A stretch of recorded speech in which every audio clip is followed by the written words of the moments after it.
Welcome back to a Celtic State of Mind. I'm Paul John Dykes. It's a Thursday afternoon, and it gives me an opportunity to catch up with you, John Paul Mason, on all things Celtic. How's your week been? Yeah, all right. Actually, just kind of quite a quiet one actually up until today, and then it sort of changes gears, and I'm working tonight, tomorrow, Sunday, Monday, but I've got Saturday off for the football, of course. Brilliant. So your weekend kind of starts on a Thursday with the gigging. Yeah. That's fun. Any interesting bands over the next few nights that you're going to be working with? I'm working with a guy called, I hope I'm pronouncing this right, Leif Vollebeck. Okay, I've seen that name. St. Luke's tonight. Yeah. And St. then Luke's yesterday, by the way. Big shout out to a listener of Acsom who works at the venue. There was the Uncle were playing live in St. Luke's last night. So we nipped over for a coffee after This Is Acsom was filmed at Barra's Art and Design. And I was chatting away to one of the fellas there who I think was repping the gig, JP, with Uncle. And we had a wee chat, and he's a Celtic season ticket holder and he listens to Acsom. Big shout out to that gentleman as well. He actually says to me, stick around and I'll get you in. It's sold out, but I'll get you in. And I wish I could have done, because remember that science fiction album from back in the late 90s? I loved that. Absolutely loved that.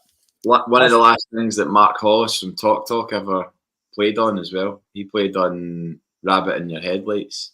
I think it was that track. That's the track that Tom York provided the vocals. Listen, we've dived right into the music chat here, JP, and I'm going to revisit a wee bit of that near the end of the show, where I want to ask your view on the Bluebells, who are finally coming to play the Barrowlands. We'll come back to that. But football's back. The football is back. That is not a negative tagline in relation to the 7-month search for a replacement. Not quite a replacement for Mark Lawwell, but the structural change that has been prompted by the departure of Mark Lawwell. And I want to start off with that because I see this as a huge positive. JP, I think there's been a lot of focus on the individual who's come in, but in relation to the far-reaching consequences in making that structural change, I think it's a huge move for Celtic, and it could be one of these changes that drags us into like the modern age of recruitment and development, but also of making best use of the academy, because I don't think we're doing that at the moment. Well, I now get what Kev was saying last week about him looking like Paul Smith from Maximo Park, because the amount of articles that have been flying around, every article's tried to use a different picture of him. So you've seen the picture of him in the kind of like flat top hats, with a suit jacket. So I now get it, Kev. I didn't get it last week. But no, I haven't read Brendan Rodgers' comments, unless he's, unless he's delivered those lines at gunpoint, then I'm very glad that it's on him that the guy's here, because, as I said last week, ultimately, if Brendan Rodgers is playing a part in this, and it's his contacts that's leading to this appointment, and apparently, it says 7-month search, but is this process not been going on for about a year, in terms of maybe trying to get this specific candidate? That would be interesting if that was the case, JP, because there's a lot of people coming into the comments, and I'll bring it up, in relation to the individual. There's been a lot of focus on the individual. And there's been a lot of focus, obviously, on his attire, how he presents himself, etc. The fact that couldn't care less what he wears. He could be coming to work in a rabbit costume. I don't really care. If he comes up with the goods for Celtic, then that's the main thing. I agree. And we might have pulled a rabbit out of the hat with this one, actually, JP, to continue with that analogy, because I think that the focus has been too much on the individual, on his style, on the way that he dresses and all this kind of stuff, on the fact that he's a self-proclaimed football doctor. And I must say, I don't tend to, trust anybody who gives himself a nickname like Paul Instead back in the 90s, the governor. But I think we need to focus on the positive here. And the positive for me is the very fact that we are restructuring in that field. I think we've been complacent in the past when it comes to the structure of the football department. It was spoken about a hell of a lot under Ange Postecoglou, but his tenure wasn't really long enough for him to be involved in any change.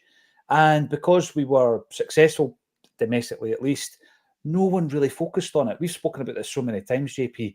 The huge focus on the board and the structure and all these kind of things tends to happen when we're not doing so well. And if you try to bring them up when we are doing so well, then guys like you and I would be called negative. But it's good that we have continued that search. If it's been for a year to get Paul Tisdale in the building, then fair play. In terms of the change itself, what do you see? Because I'm looking at some of the comments by Michael Nicholson, and I know that Brendan Rodgers had a few things to say in the official the official statement. We are sure he will bring a new dimension to our work. Talent identification and talent development from our academy through to the first team is of fundamental importance to the club's strategy. Because previously, what did we have? Let's be honest. We had a head of football, a head of recruitment, and a head of scouting, but we didn't have the role of the head of football operations, somebody overseeing all of that, and that takes in working with Chris McCart at the academy. It takes in working with Brendan Rodgers with the football team and the squad. We've never had that before. Is it a surprise to you that we've never had it? It's a serious question. Was Peter Lowell actually operating within that kind of field himself for a number of years when he was a CEO?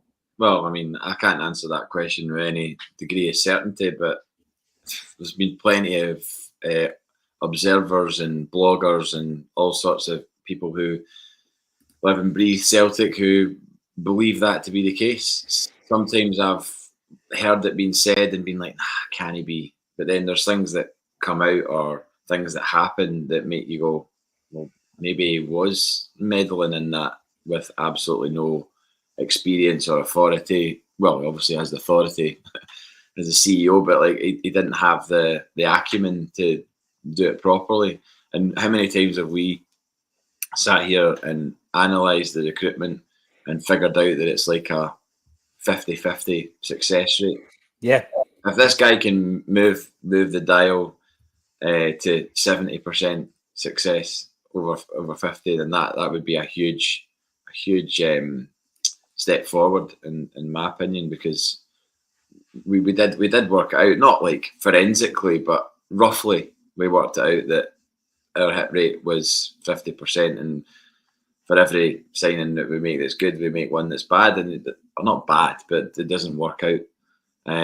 So things like that, the transfers that don't work out should start to diminish. You would like to think if somebody is in charge of this whole operation and actually has eyes on it and will sign off on a player only if they're 100% certain that the player can contribute to Celtic, because we've had so many people that have come in the door that haven't and then left within, a couple of years, sometimes 3 years, with very little contribution and a lot of financial remuneration in their favour. Yeah. And we don't get anything in return, and that sounds pretty cutthroat and harsh, but it's reality of a football club, isn't it? I mean, if you're not getting players in to contribute, then the team and the squad are going to suffer at moments where there's injuries or suspensions or whatever else, and you're having to call upon people that quite simply aren't up to the task. See, the thing that I always go to is when you speak to people who have been in and around the football club, because like you say, JP, there's a lot of speculation, of course there is, and there's a multitude of sources out there now in respect of blogging, etc. But I like to get my information directly from the closest source I possibly can. So when we were speaking, for example, last year to Peter Grant, and you got an insight into how Celtic were functioning when it came to recruitment when he was part of Tony Mowbray's team, what you're getting there is you're getting cast iron information direct from source. We wanted to buy this player. They wanted to give us this player. They sold that player from under our noses. And you're given the facts from someone who was involved. And some of the examples are in about that time. Obviously, Giroud, remember in his book, he spoke about the fact that he was very closely signing for Celtic. And that was under Mowbray and Peter Grant. They had identified the player. And obviously, he went on to become one of the best players in European / world football, not at Celtic, unfortunately. They identified Robbie Keane in the pre-season when we signed. Who was the Fortuny. We signed Fortuny. He was like the marquee signing, the non-goal scoring centre forward, right? But Robbie Keane wanted to come to Celtic. Granty and Tony Mowbray wanted to make it happen, and they were basically told that's a non-starter, too expensive, etc. Fast forward into later in the season, we bring him in on loan, you'll remember. And the other ones that I found really interesting were Danny Fox and Massimo Donati, who were sold even though Mowbray wanted to keep them. And when they were, and this was Peter Grant, so you're going to take his word for it, when they're making their way up, because they had been down at West Brom, right? They're making their way up to Celtic. And conversations, they drove up, conversations on the drive up after the deal was done to come to Celtic. Granty alluded to the fact that Lowell was already meddling in the transfer business that they were trying to organise at that stage. And Granty was like, oh, this is going to be... He had doubts at that stage, before they've kicked the ball. This is not going to work because there's too much meddling when it comes to transfers. You fast forward to now and you hear people like Johan Mjällby talking about the process of signing Virgil van Dijk, and it's completely different. It was basically a player identified to Lenny and Mjällby. They did the scouting, JP, and they signed the player. They decided we're going to sign this player. Then you hear Charlie Mulgrew, he spoke about it at our live event. He then spoke about it on Under the Cosh, talking about the hit and miss nature of bringing in a player. He was talking about Van Dijk.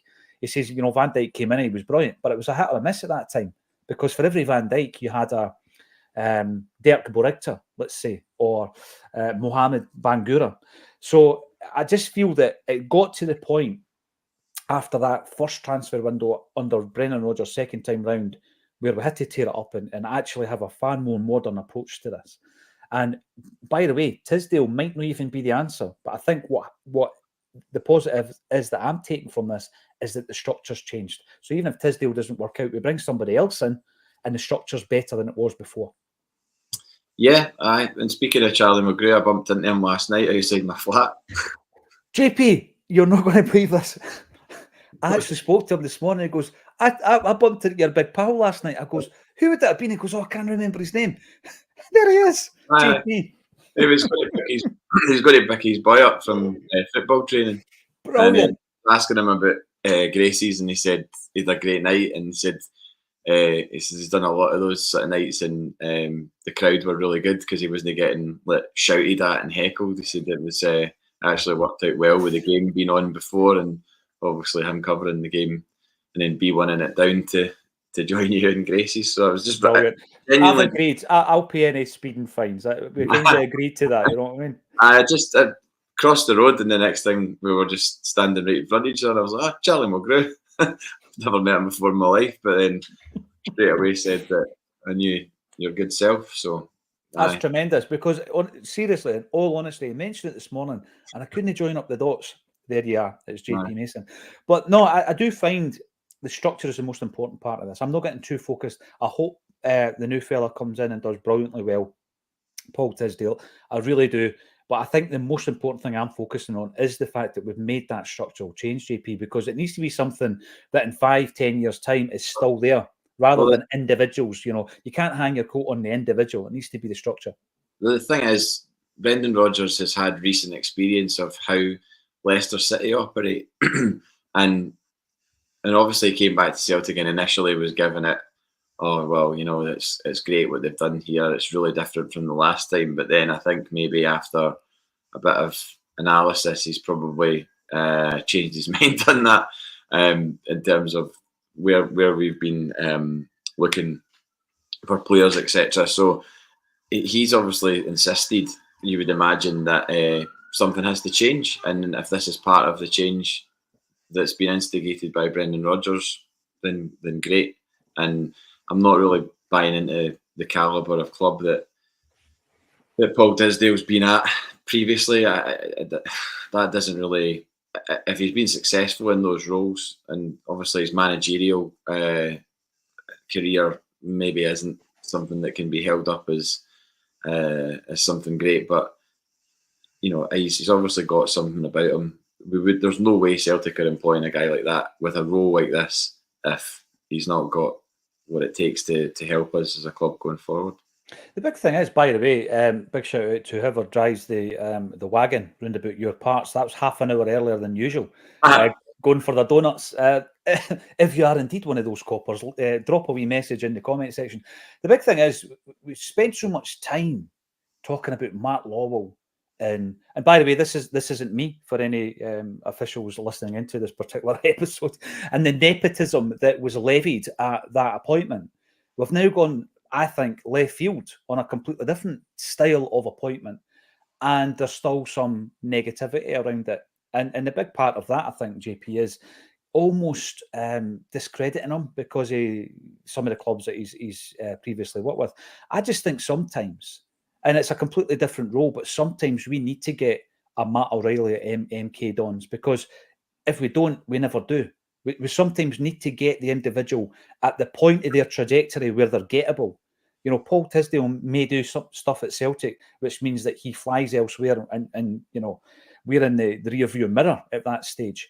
So I don't have any concerns about that whatsoever. I'm just glad there's more of a structure. I'm really, really keen to hear what people are thinking about this in the comment section. Will this drag us into a modern thinking football department where perhaps we can be more efficient in the transfer market in relation to trying to bridge the gap that obviously presents itself when we come up against one of the big elite clubs in Europe? We're going to be talking about that because obviously we, again, have been hit with a fine and a suspended ban. We're going to be talking about that and your thoughts around it. We're also going to be talking about the top of the table clash this weekend. You're taking a day off for it from your busy schedule, JP, and I am buzzing. And I don't know if it's because we've been starved of club football during the international break, or because it's a fresh challenge. I'm not quite sure. Maybe a combination of both. Are you talking about the Aberdeen challenge? Yeah. Yeah, absolutely welcome. I said last week that I was really pleased to see Aberdeen as a football club at least operating somewhere close to what they should be. I mean, this is obviously dizzy territory for Aberdeen fans to be mid-October unbeaten in all competitions, well, domestic competitions, and have a manager in charge that seems to know what he's doing. Yeah. I listened to Scott McCorry of the Homeboys does a one-on-one with an opposition sort of fan media from the opposition every week. So he did one with a guy from the ABZ podcast, I think it is. Right. Just talking to him about the sort of the turnaround in Aberdeen's fortunes and the way that the new manager has actually brought out a difference in players that were there already, which is always a good sign of a manager, as we've seen in the past, when whether it's Brendan Rodgers that's come in and given new life to players like Scott Brown or whoever. Mm-hmm. There's many examples, but to take Aberdeen's example, we're talking about signings that they thought were probably for the scrap heap, and then suddenly this guy's getting a tune out of them, and suddenly their squad is looking not too shabby in terms of who they replace players with, which is again such a key thing to have it under your belt, because if you've got 5 subs and you've got 5 subs that are worth bringing on to make a difference, then that's going to get you 3 points against Hearts and stop it from being a draw or whatever, because it was Duke that apparently set up the winner, and Duke's obviously been a guy that's sort of been in and out, and I think he was told to go, or there was chat about leaving or whatever, and then he's been brought back into the fold. And well, there was a point in time when Duke was being heavily linked with Celtic and Rangers, so he's obviously got something about him that the new manager has coaxed out, or maybe given him a kind of target to say, look, if you want to get a move, you know, the only way you're going to do it is by playing out your skin in this league, and making your numbers look out of the ordinary for the league, i.e. Matt O'Reilly. We'd probably just point to him. Maybe he's not going to get a £25 million move to Brighton, but he could get the move that he's actually craving. So it's really interesting to see a club like Aberdeen, when you've seen them on their knees so much in the last few years and horrendous results. Totally underachieving, JP, haven't they? They've been underachieving. Absolutely. I don't know what the level of financial input that's gone into the club has been, but it was quite depressing going up and seeing like a half-empty Pittodrie, or maybe not half empty, but big pockets of seats for games against us, because nobody had any real probably belief. Your not fair weather fans, but your fans that just buy tickets individually, not season ticket holders, were obviously staying away because they were just like, well, what's going to happen here? And I know that's not the attitude a football fan should have if you're actually properly into it, but in 2024 it is expensive. I know from speaking to James how expensive it is. He sort of picks and chooses his games to go to take his wee boy with him, who's now properly getting into it. He's 6, so he loves, likes going to football with his dad. And yeah, it's an interesting development that came out of nowhere, because how many times have guys like Jimmy Tellin been hired and then just ended up being thrown in the scrap heap? I know. They'll maybe get like half a season or whatever, and if they've not got the results, then they're just sort of cast aside. And this guy's actually now potentially going to make not only going to make Aberdeen a better football club in the time that he's there, but he's potentially going to make them a lot of money when he does depart, because people aren't going to have their eyes shut to what he's doing there. To do something so remarkable at a club that have not done anything like that for so long, then that's as big an advertisement for your own skills as anything. It's like, well, here's what I did with Aberdeen. Yeah, I've seen him linked already. To jobs down south, and that's they'll hate that. They'll hate that. And I spoke to James about it yesterday, because obviously, just to clarify, James is your mate who's a Dons fan. Yes, he is massive. Like, yeah, he wasn't allowed to support Celtic or Rangers when he was younger because of the potential bother that it could get him in. So, because is he a Glasgow boy? Is he, James? Kilsyth. Right. But that's the thing, though, JP. There's so many people like of our era that like there's wee pockets that I know Dundee United fans, I know Aberdeen fans, and that's because there was success in the 80s. And I'm not saying they were jumping on the bandwagon, because if that was the case, they'd have jumped off it a few years ago. There's still United and Aberdeen fans from the glory days of the 1980s. It makes a huge impact all over the country.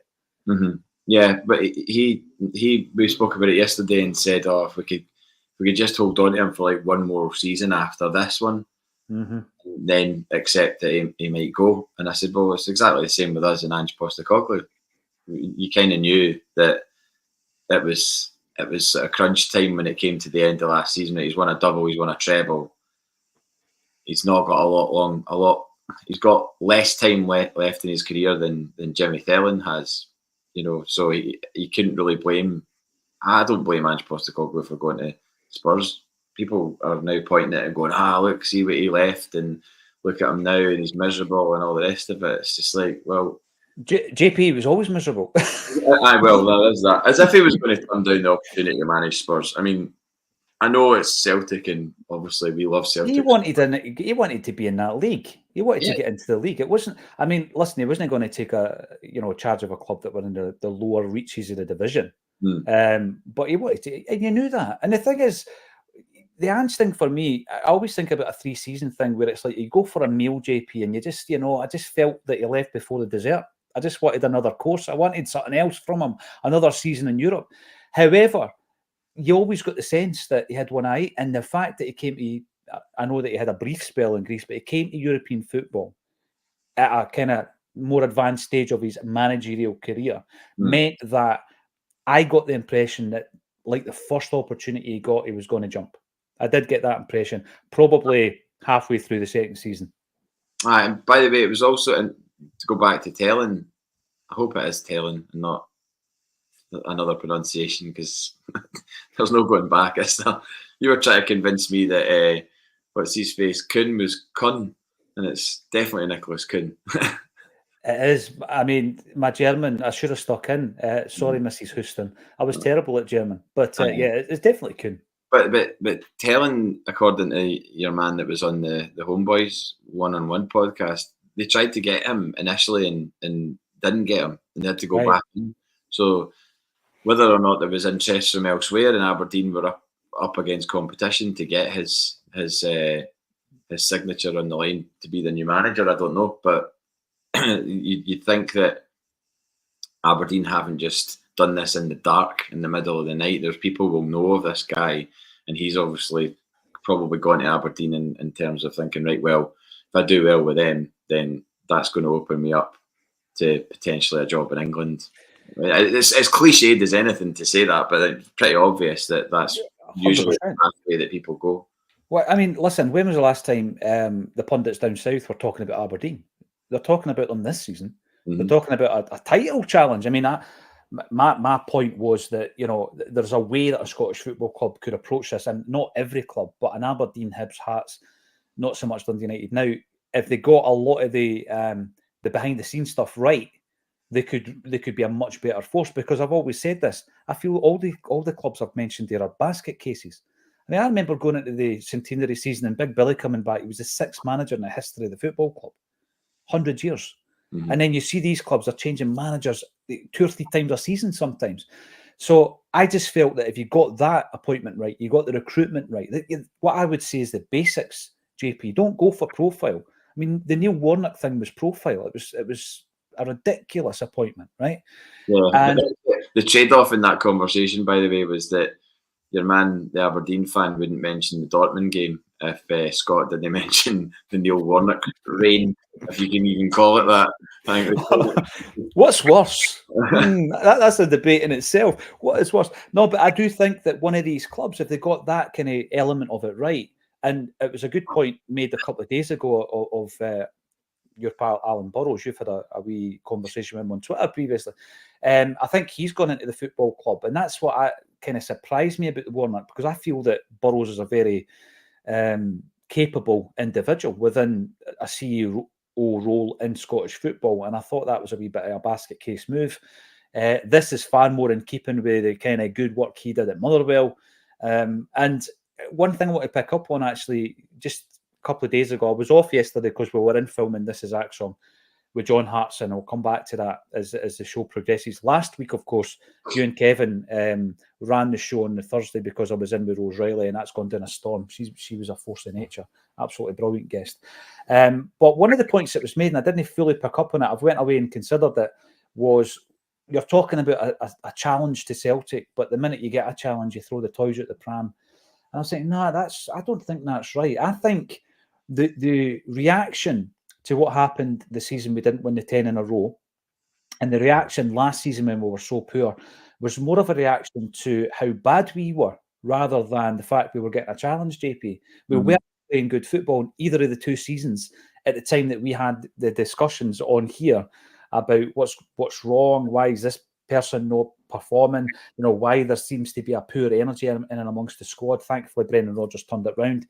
Neil Lennon was unable to do so. So it wasn't about throwing the toys at the pram because of the challenge as such. It was more to do with the poor performances that we were being served up. Would you agree with that? You mean when we were sitting watching games on our own? And it was rotten. Yeah. Yeah. It wasn't because somebody was challenging us for the league. It was because we were so bad. We weren't performing. It didn't feel at all like you were watching Celtic, the Celtic that we become accustomed to. I mean, how weird is it that we just go from winning sort of doubles or trebles or whatever, and then we just go to like winning absolutely nothing for a whole season. You're right, 12 on the bounce to 0.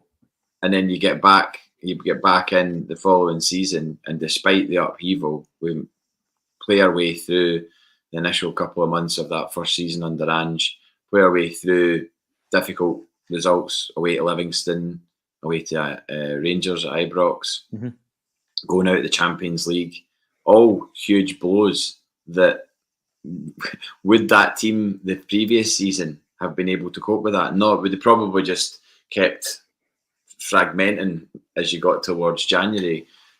I don't think we would have been able to pick it up, but there was something about the players that came in after they had some time to settle in, were able to navigate our way through that difficult times. So, yeah, I don't.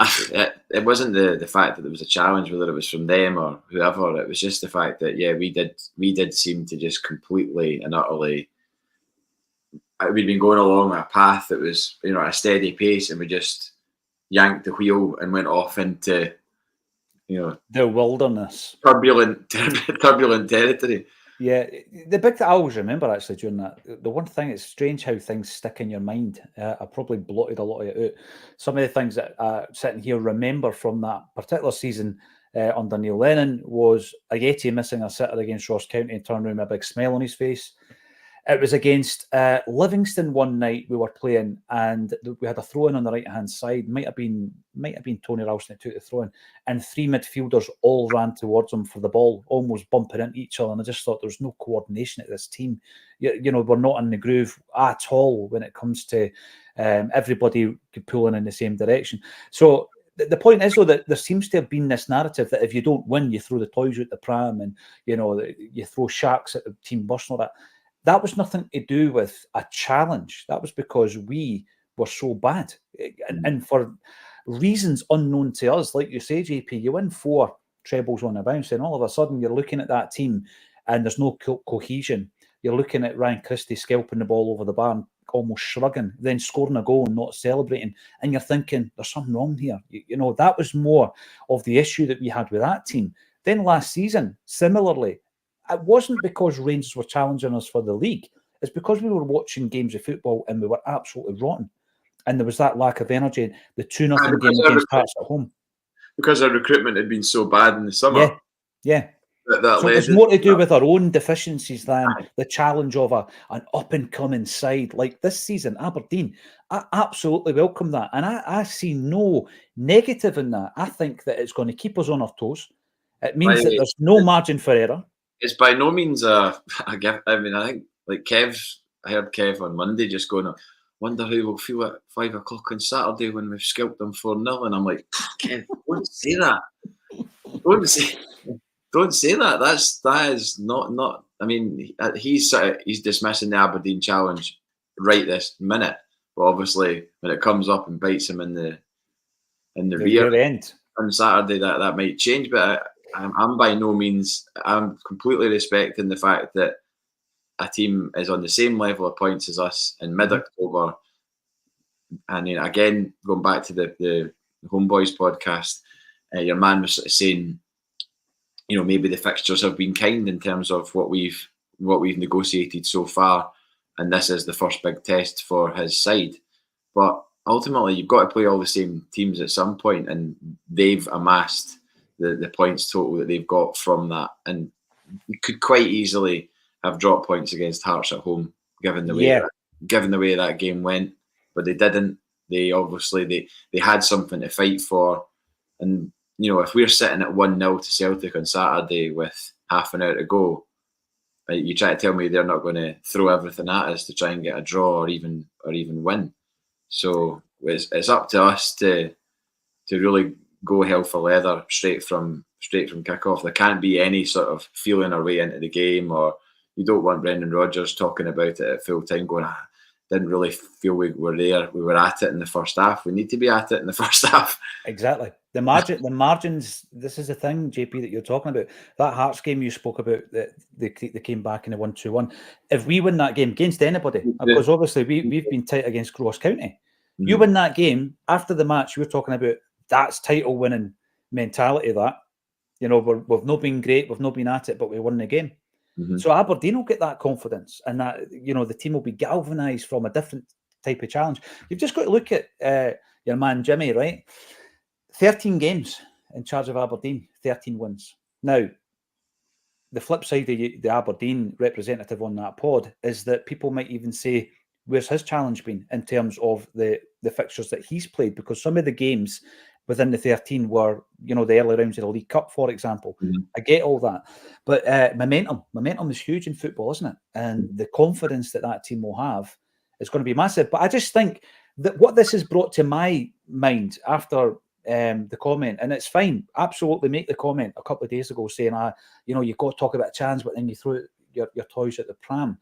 I think that has become the narrative. Celtic fans were throwing sharks up at Celtic Park. Last season, we're booing the team because they drew with St Johnstone. Because we're looking at the performance of our own team. It's nothing to do with the challenge. It's because we were underperforming. And I think that is the difference between being a spoilt brat or an entitled brat, JP, which, you know, we just want to win everything and we don't want a challenge. I do want a challenge because I think our own standards will be enhanced if you've got somebody breathing down your neck all the time. It's the same on an individual basis at a football club.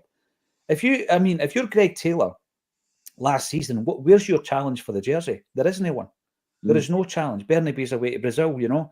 Now you've brought in the boy Alex Baye, and there's your challenge. So everybody needs to up the levels. There's no room for error, if you like. There's no margin for error. I welcome it, and I'm not as confident as your man Kevin Graham is, because my prediction would be, if we get a 2-1 at the weekend, win, I'd be happy with that, JP. Absolutely. I mean, it does have. I'm glad that it's a season ticket holders game. It's sold out. You know, it's not being shoved about and being moved for TV. We're not playing at midday on Sunday or something daft like that. There's been games where Aberdeen fans have had to come down, and likewise we've had to go up there and leave at 6, 7 in the morning to make a 12 kickoff. And at least this is a reasonable.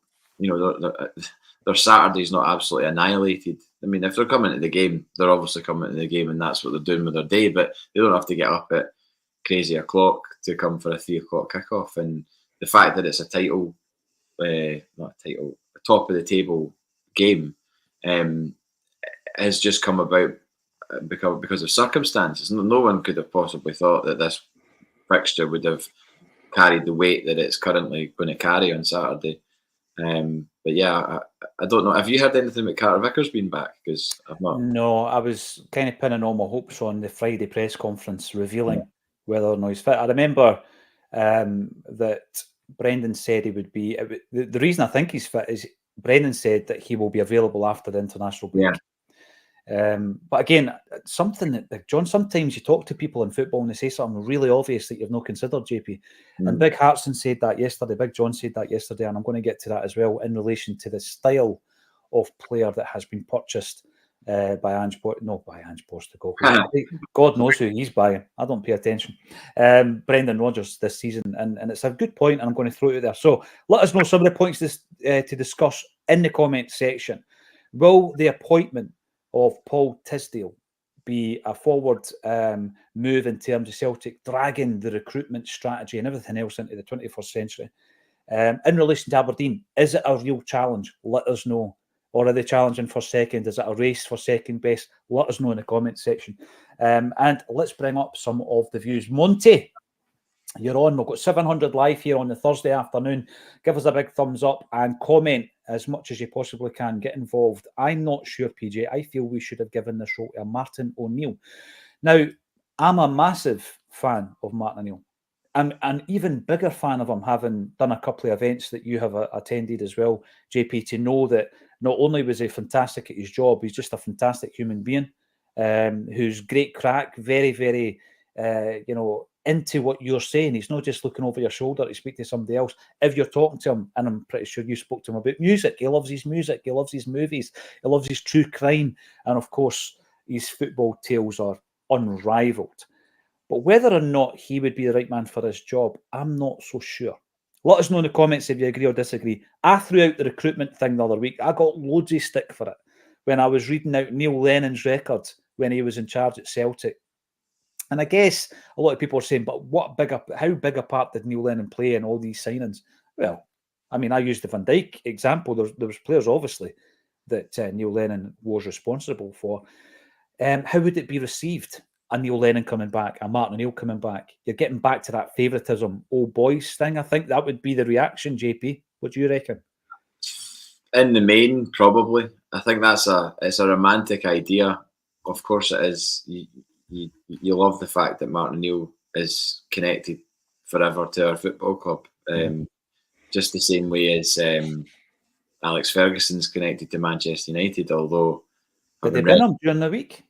Having read about what's happened there, I mean, I didn't know that he was on a salary of like $2 and a bit million or whatever a year. That seems a bit wild. I mean, that just kind of shows how crazy Man United are with their finances if they're paying Sir Alex Ferguson $2.5 million to be an ambassador. And the fact that he had access to the dressing room as well, it just that. As much as I love the guy and love what he did and love watching his team, it does seem like it makes it really hard for any guy that's actually in the dugout. Yeah, Constantly got the knowing that this successful guy. Absolutely. What would it? He's literally looking at a stand every home game that is named after the guy that's sitting behind him. Would you not, as a manager, JP? Would you not just say, "I can't work under these conditions"? I mean, but that's just one thing. That's just one aspect of it. You don't know all the rest of it that's going on there, and you only need to listen to Gary Neville to know that it's definitely not right. The way that's. I like this example. I do like this example, and I know that Alex Ferguson won a lot more than Martin O'Neill. But would it be too much of a overbearing influence to have somebody like Martin O'Neill at the club?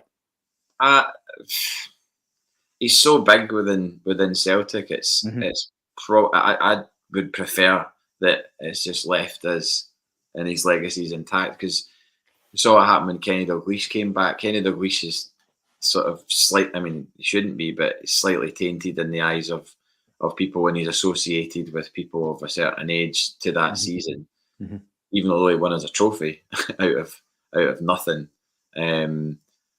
And whether or not you can blame him for the John Barnes thing, is it all on Kenny Dalglish? Did that arise from that conversation that you had with John Barnes? Was there any detail of that? Well, see, the thing that I noticed about that era is that no one seems capable of taking responsibility for what went wrong. So when we spoke to John Barnes, and the interview's out there on the channel, we spoke to him twice actually. Natasha spoke to him for about an hour as well afterwards.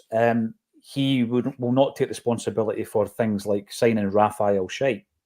Barnes will not take responsibility for that. He will not take responsibility for Stefan Bonds, who came in, because people talk about, we're buying players just for the crack. I think he was a pal of, who was the left back again with the Travis Bickle hairdo? Stephen Mahey. Aye. So he wasn't taking responsibility for any of the bad stuff. And I think that, Kenny Dalglish is probably similar in that respect. That appointment was wrong from day one. I always remember, and I think it came from our chat with David Lowe some time ago, whereby Fergus McCann, it was almost like handing the baton on to Alan McDonald, who came in. And the advice he gave was, do not appoint Kenny Dalglish as the manager of this football club. Because McDonald was Kenny Dalglish obsessive, by all accounts. It was his hero when he was growing up watching Celtic. And if he could get Dalglish back to the football club, he would. And he saw that would be the big name that we needed to really start the domination of Scottish football. We know it didn't happen. Dalglish didn't want to be the manager, but he did want to come back. And it was this kind of I think he was actually classed as a football director at the time. If you look back on the old Celtic Views, that was his title. And then, of course, John Barnes becomes like the first team coach, having no experience whatsoever. But there was this buzz around Barnes. He was one of the best coaches on a training pitch and all this kind of stuff. You don't cut your teeth at Celtic. But, surely we had seen that with Liam Brady coming in the early 90s. I mean, it was only a few years before, really, that Brady left. Brady left, 93? And then fast forward, this is 98, 99. So it was only 5 years before, and we didn't learn our lesson. But the big thing that I go back to is the fact that McDonald was advised by Fergus McCann, don't appoint Kenny Dalglish. He did anyway, and it was a disaster. But nobody's willing to take responsibility for it, JP. Nah, I think if you look at the current situation, there'd be people that would argue, and maybe already have. Apologies, I don't. Just in case anybody ever asks me anything, I can't read the comments and talk to you at the same time. I think it's too distracting. You end up going off. I know we do go off on mad tangents, but we'd probably go off on even more if it's like driving whilst you're texting. Aye, well, I mean, I don't know that difficulty myself, but no, that with regards to, I mean, people would point out that Brendan Rodgers has won more at Celtic than Martin O'Neill has. That's a fact. So, but it would be more about, for me, if you were to ask Brendan Rodgers candidly, do you think Martin O'Neill is the right person to to progress us in the football department, and versus this guy who has all this experience of doing a specific job? You're bringing in Martin O'Neill, the name. You're not bringing in Martin O'Neill, the expert in football operations. Yes. So there is a romantic side to it that I totally get. People get caught up in. I've been caught up in that in the past as well when thinking about appointments, whether it's coaches or ambassadors or whoever. But this role's too important to not get right, and I would hope with their collective hive mind that they've got the right person in Paul Tisdale, and that we are talking about him in 2 years' time as having had an impact significantly on the operational side of Celtic, because God knows we need it. You'd hope that Brendan's been part of the process. 100%, yeah, 100%. And I just don't think if Brendan Rodgers was presented with Martin O'Neill as a candidate for this role, he'd be like, well, I love Martin, great guy, was amazing for this football club, but what has he done to warrant being given this job? Show me that. Show me the working. Yeah. And the other thing I would point out before we speak about anything else, JP, is the fact that Paul Tisdale has worked within a tight budget, within a team who are basically up against it. And if you want to translate that to Celtic in the Champions League, that's what we are. Not domestically. We're miles ahead financially domestically. But you take us to the Champions League and you think, right, you're going to have to be smarter. You're going to have to do things completely differently. You've got to be ahead of the curve when it comes to recruitment, scouting, bringing academy graduates through that we're not doing enough of. I was going to say that as well. Maybe he'll have a strategy that can allow us to make the most of a bad situation in terms of where those academy players are playing their football in the Lowland League, because maybe there is a way, whether it's... They'll need to review that, JP, you're spot on. That's going to be on his desk as a task, isn't it? It's not as if he's just going to concentrate solely on the first team, because they feed the first team, and if he'll be set targets, I would imagine. He's going to be on a fairly decent contract, I would imagine, and he'll be set targets in terms of ex-players coming in from the youth team and actually becoming first-team players. Mm-hmm. I don't know if you saw this as well. 20-Minute Tim's had put a post up saying, I think it was last summer, and one of their Patreon subscribers had overheard a conversation with a guy in an airport, and then they asked him what he was up to, and he said, "Oh, I'm helping Celtic out with transfers," and it turns out it's Paul Tisdale. So he was off the record and unbeknownst to us helping push through transfers. And I think Ida and Kuhn are two of the transfers that they were referring to. Interesting. Yeah. Interesting. I'll tell you something about that. Just jumping back to what I said earlier. John Hartson is this week's special guest on This Is Acsom. Big John, his story is well known.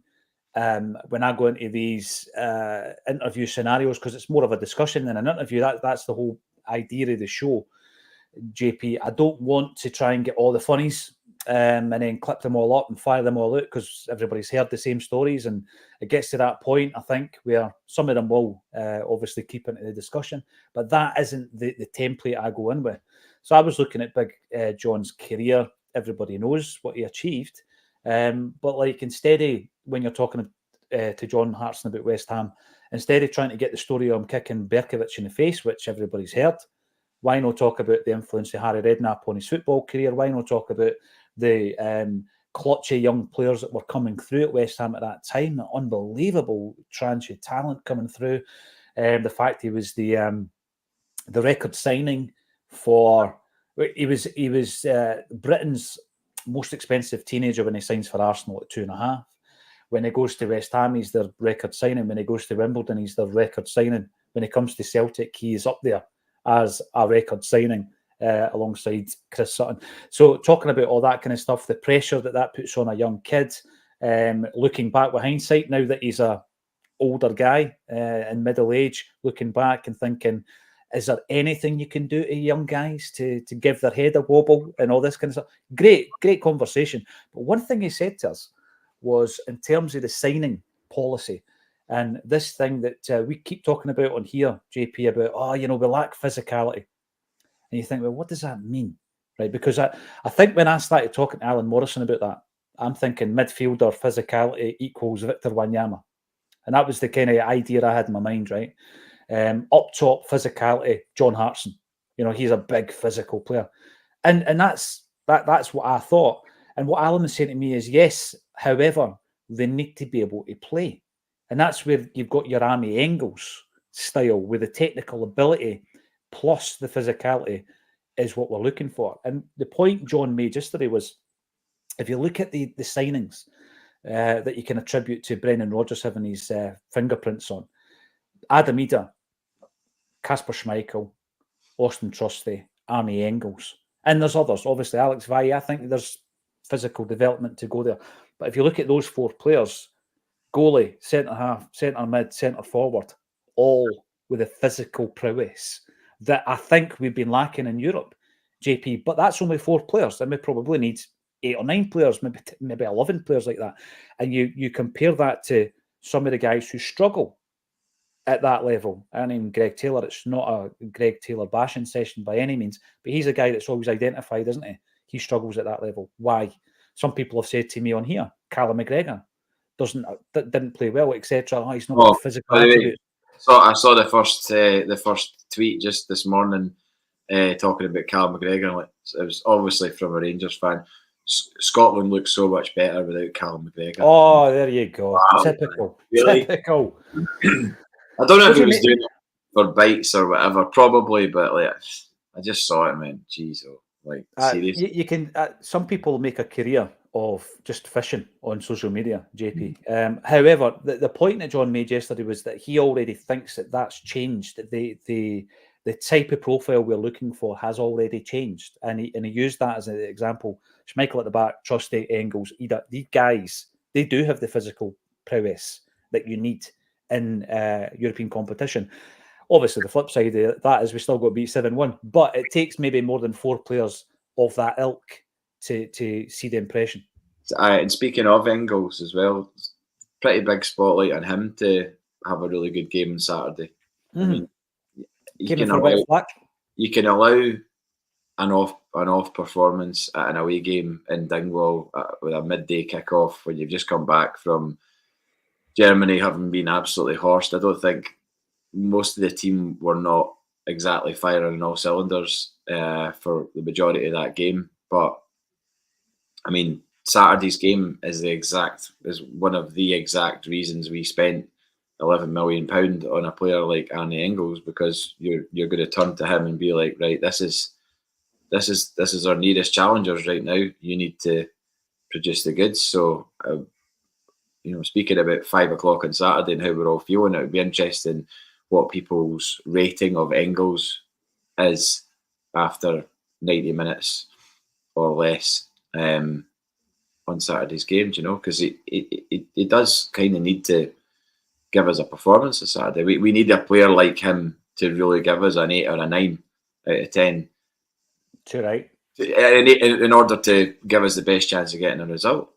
Because I think he will start. I do think he'll start. 100%, yeah. He will start. It's who then starts alongside him. Mm-hmm. Obviously McGregor, and then is it Bernardo? Is it Hatate? I don't really know. I'm going to say Bernardo. Now I know both of them have been on international duty, but Hatate has obviously clocked up the air miles a wee bit more. And the point was made the other day, it's not like they're in cattle class like the rest of us, but it's a long time to be travelling without kicking a football for Rio Hatate. But on the other point I would make, I went to Arbroath yesterday and I was knackered when I got back. I went up to the gym this morning and I was knackered when I got back as well. Remember to get the steps in, especially when you're my age. But I think Hatate's form, I probably wouldn't think that he merits a start over Bernardo. I don't think Bernardo's had a particularly bad game. He was a big part for me to play in the comeback against Ross County. I think that you get secondary assists and all the rest of it, but sometimes what you fail to remember JP as the guy that started a move off, the guy that won you possession and all that stuff. Bernardo's that type of player for me. Feed the Bear, thank you for supporting the Celtic State of Mind. We're well over 750 alive here on this Thursday afternoon. And hail to you as well. Thanks for supporting the channel. Barry M82, hail from sunny Algarve. Hoping to go paragliding tomorrow and tune into the game via Aberdeen on Saturday. Well, I hope you enjoy that. Be safe. Be safe. Stockroom Tim. Does he work in a stockroom? Who knows? Thank Christ, international break is over. Yes, I share that view and never heard of Uncle, says Pete McGee. Well, listen, we started off by talking, unusually for us, JP, we started off by talking about music. Wasn't planned, it just happened that way so that I could give the fella in St. Luke's a big shout out.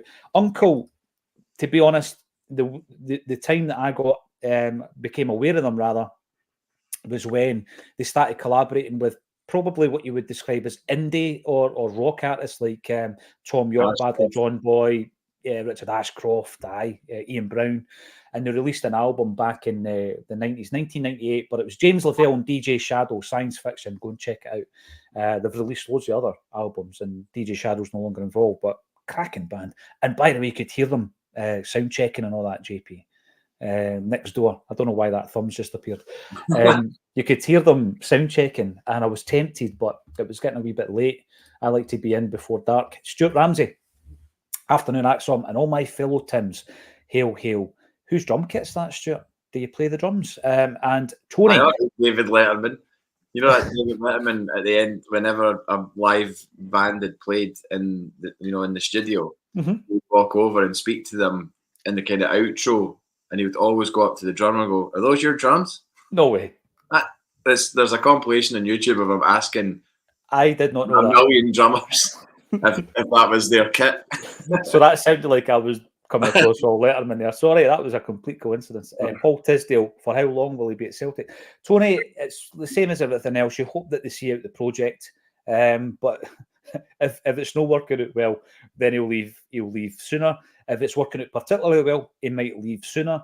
I think the most important thing is, Tony, is the structure remains. We've made that big change, something we should have done a long time ago. We were probably lording it up for some of that period where no one was really focusing on it because we're winning anyway. But now it's time to say, well, we need to be a modern football club. How are the changes with the Diarra?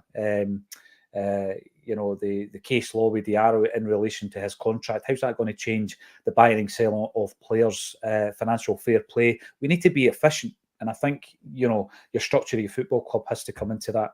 Keith Oakton, always a pleasure to hear from you from a warm and sunny Plymouth, rubbing it in there. Michael McDonald, I can't remember the last time I looked forward to a game that wasn't against them.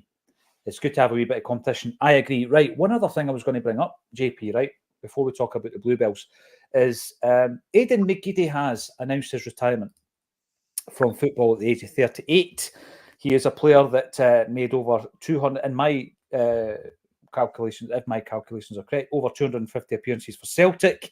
And he was very successful, winning 4 leagues, 2 Scottish Cups, 1 League Cup, 93 caps for Ireland. He was criticised widely by other football fans for choosing Ireland over Scotland. He also played, of course, for Spartak Moscow, Everton, Sheffield Wednesday, Preston, Sunderland, Charlton, Hibs, and finally, latterly, at Ayr United under Scott Brown. We made £9.5 million when we sold him to Spartak Moscow. I'm going to ask you the question, JP. Is he underappreciated, and where does he rank in relation to the youth products over the last 2 decades? Underappreciated? I don't know. I don't know if I would agree with that. Do you feel he's underappreciated? Where I'm coming from here, right? When he broke through under Martin O'Neill, and this is the thing, I've actually used this as an example, and people say that, but you shouldn't be remembered for one game. I remember the AC Milan game, Champions League, and he had us all on the edge of our seats. Every time he got the ball, he was electric. He was absolutely electric. And people on the flip side have said to me, but what other European game did he do that in? All right, I get it. But my point is this, when he came through, in terms of talent, he was sensational. He was still successful under Gordon Strachan, but there's been so much spoken about the relationship between they two not being great. In fact, being quite disruptive and a wee bit toxic. And potentially he didn't fulfil what he could have done during his time at Celtic. We still sold him for the best part of 10 million quid and all that kind of stuff. Is he underappreciated?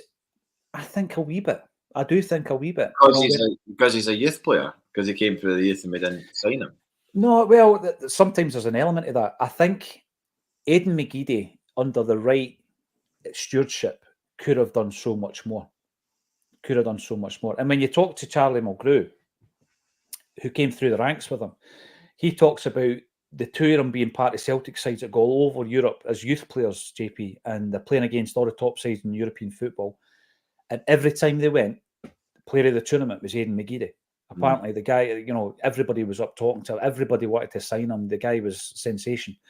And I think we've seen elements of that under Martin O'Neill, elements of that under Gordon Strachan.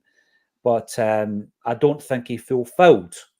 By the way, how can you say that? He's 38. He's won almost 100 caps for Ireland.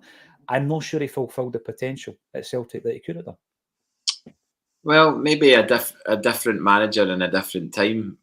Who's to say what Aidan McGeady would have done if Brendan Rodgers had been the manager, if he'd come through in 2016, 2017, and he was the great hope, the great prospect at that time, and how Brendan Rodgers would have used him and blooded him into the team and coached him and everything else. Mm-hmm. It's just maybe the time and the circumstance meant that he wasn't able to do that at Celtic. I know he was a bit of a fiery character and had these bust-ups with Boric and things like that as well, but he's quite a savvy guy. Like I bumped into him in the Beechwood Tavern after. I think it was after the final against Rangers in 2019 when Julien scored. I think it might have been then, but it was in there, and this girl came over and was sort of like, like chatting away, like, oh, great to meet you. And then it was like, oh, the grass isn't always greener though, is it? And he was like, sorry, what? And she was like, you've not really done anything since you left Celtic. And he kind of looked at me and then looked back at her, and then I was just like, what are you saying? I was like, the guy moved to the Russian league, played in Russia, we got big money for him, and then went on to play for. I didn't want to, sort of go down that road with her, and I'm quite glad I didn't when I found out who she was. Let's just say connected is the word I would use, and not in a football sense. So, but he kind of looked at me as if to sort of say, am I really getting this from? So, I mean, if that was one person and I happened to experience that one instance, he's probably had that quite a lot. Yeah. And am I saying it? Am I saying something similar? Possibly. I mean, 620 odd games, a playing career right up to the age of 38. I mean, he's not going to have many regrets. I just feel, and I'm not comparing the two players because I know Charlie Nicholas was a very special talent when he came in to the Celtic first team. I often think the same about Charlie. I think they should have stayed at Celtic for longer, achieved more. Maybe it's a European thing. I go back to that AC Milan game. What other nights did Aidan McGeady tear it up in the Champions League for Celtic? That's just my view on it. The chat that he had with Lennon when the offer came in from Spartak Moscow is absolutely amazing, because he tells that on the Open Goal interview, which is one of the best, if not the best, in my opinion, when he's talking about meeting Gary O'Connor and and Harvey Nichols and asking him about Russia, and he's like, oh, Aidan, honestly, the bird's amazing, the car's amazing, the lifestyle amazing. And he's like, Gary, I'm kind of happily together with my girlfriend. That's not really what I'm going. How's the football? I am more interested in the football and just this sort of general like lifestyle, but not that kind of lifestyle. And but he also said that Neil Lennon was like sitting there with a calculator, and he was like figured out how much he was going to get a week, and then he just sort of went.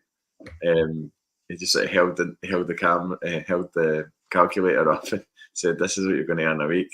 And then Aidan McGeady was like, "All right, okay, well maybe maybe I could rethink my strategy." But no, I like him.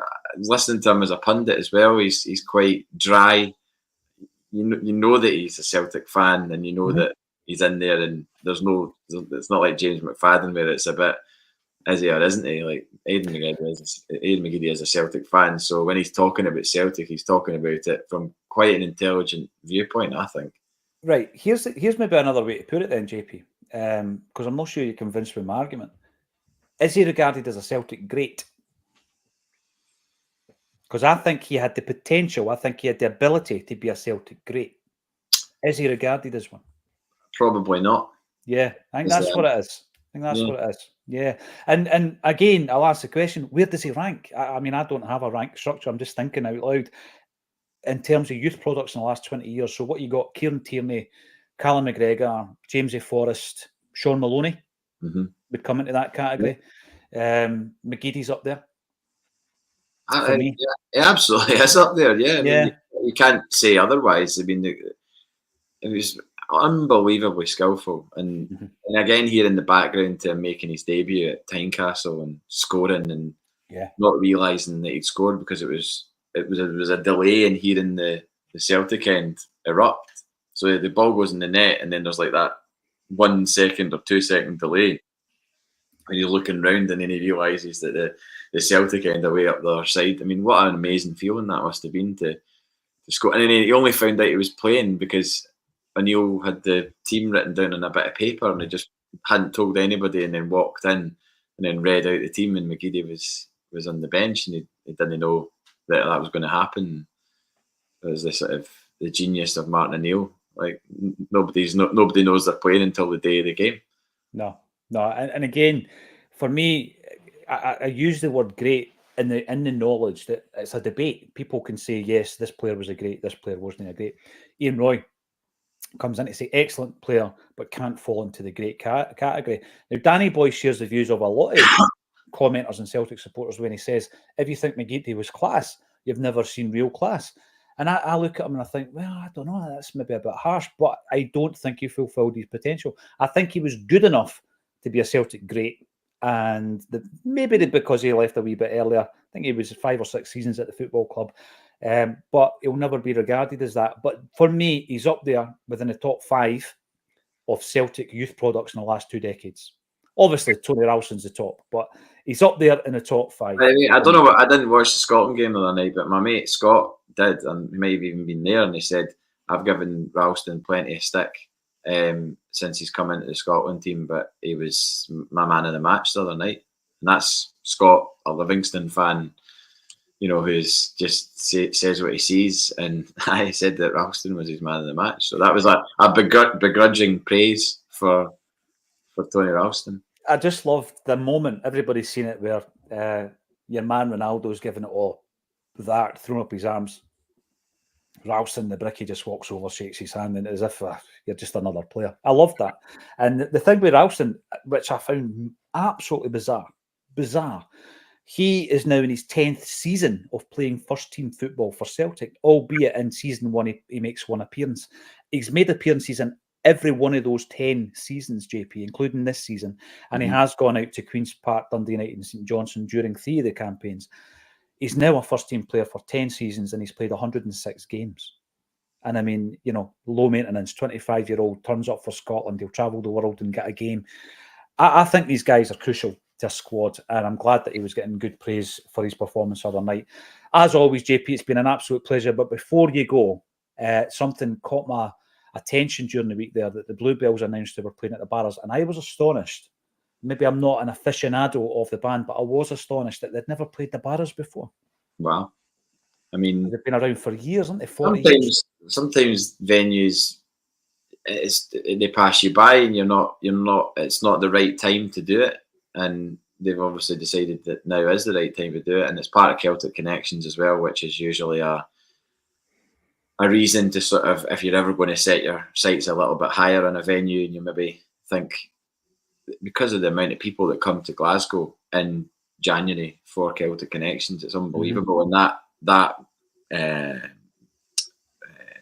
guide, or whatever you want to call it, the programme that they put together, the amount of eyes that get put on that are unbelievable. And so if you're putting on a decent show in January, then you can count on an extra few hundred people being there because of the fact that it's Celtic Connections and people come from America and all over to spend the time. I mean, you try to get a hotel in Glasgow in January, won't be cheap because the demand's through the roof. So I can't say I'm a huge aficionado of the band, but I know what it's like as a Scottish band to get the opportunity to play the Barrowland, and it's the fact that they've not had it before. It will probably mean more to them now at this stage of their career than it ever would. Because if it happened before, then this would just be like, all right, well, playing the Barrowland again. But it's like, well, no, you're playing the Barrowland for the first time and getting to walk up that ramp either side of the stage to go on stage and then hear that roar is something else. Yeah, and the fact that Ken McCluskey sings on the Jimmy Johnston song that we've been talking about, that obviously you and I spoke to Paul Quinn about, has given me a wee bit more of an interest. Maybe, just maybe, we'll get them onto This Is Acsom to talk about the Barrowlands gig. JP, it's been an absolute pleasure, as it always is, to talk to you for an hour and a bit about Celtic and a wee bit of music as well. Thanks, everybody, for getting involved. Your support is always appreciated. Join us again tomorrow at 12:30 for a Celtic State of Mind. Cheers, Paul.